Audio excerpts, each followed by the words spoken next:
Hi, my name is Rodney Fentress, and my argument is that when future students are looking at future colleges, they engage in a lot of activities through the school, which misrepresent that school and the student body as a whole. Overall, I would say that the methods schools use to attract new students are not accurate representations of what those colleges are actually like. Even before the process of being interested in a different school, future college students are already given a reputation of what a school is like through the different types of media. Media seems to portray both negative and positive things about the school, but most of the time only get the perspective of a certain group of people rather than the university as a whole.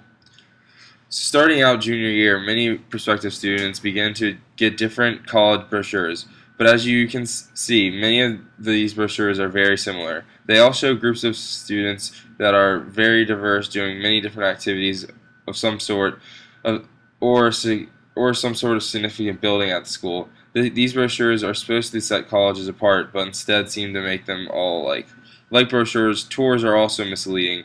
On the tours, they share positive aspects of the university which they try to sell to prospective students. Because most of the time parents join along on the tours, it is then directly focused to market parents rather than the prospective students, since the parents will be paying for their child's education.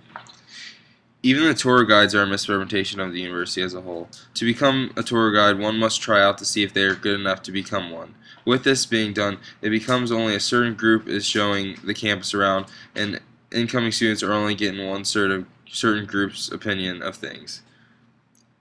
Another mindless thing a part of the college process is orientation and the tasks done during it. During orientation, you are pretty much asked to open yourself up and meet new and different groups of people, which only lasts that day.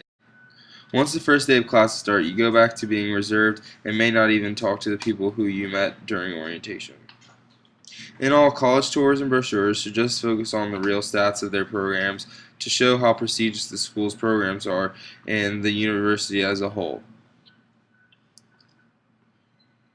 While this occurs with every student, it also occurs more with the student athletes. This reputation of schools for athletes takes place a lot during the recruiting process. The recruiting process for some sports can be as short as 5 months to find out about a school and then decide if it's a good fit for the athlete, which can be a little hectic at times.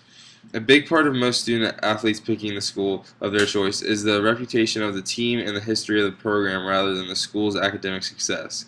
Most student athletes going into college are thinking of which program will allow them to achieve their goals in their respective sport rather than what they choose to do after college. In some cases, student athletes have never even heard of the school until they get a call from the coach of the university.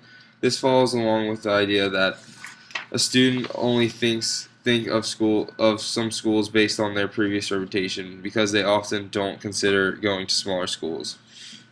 With that, many of facts and information about the school is given to them from the coach, which cannot be the best sometimes because the coach is trying to sell his or her program to get the athlete to come to the school. So you will never hear negative things from them. Prospective students get one weekend to experience what the school and program is like from their own personal experience. They spend the weekend with the team doing activities the coaches and the team have set up for them. The trips are supposed to be an experience for recruits to see what the team is like, but they end up being more focused around the recruits. Since the recruiting trips become more focused on the recruits and trying to entertain them, so the team seems to put on a show for the recruits. They hype up the weekend and make it more exciting and fun than a normal weekend at the school. All the activities center around on what the team thinks the recruits would enjoy. Also, sometimes the team seems to be nicer than they actually are. Sometimes when these recruiting trips are so centered around recruits, the recruits may not even see the whole university. For example, a personal experience of this was last year at at Florida State University when they had the game day there for the Oklahoma Florida State game. We recruits spent all Saturday at the game rather than seeing the school.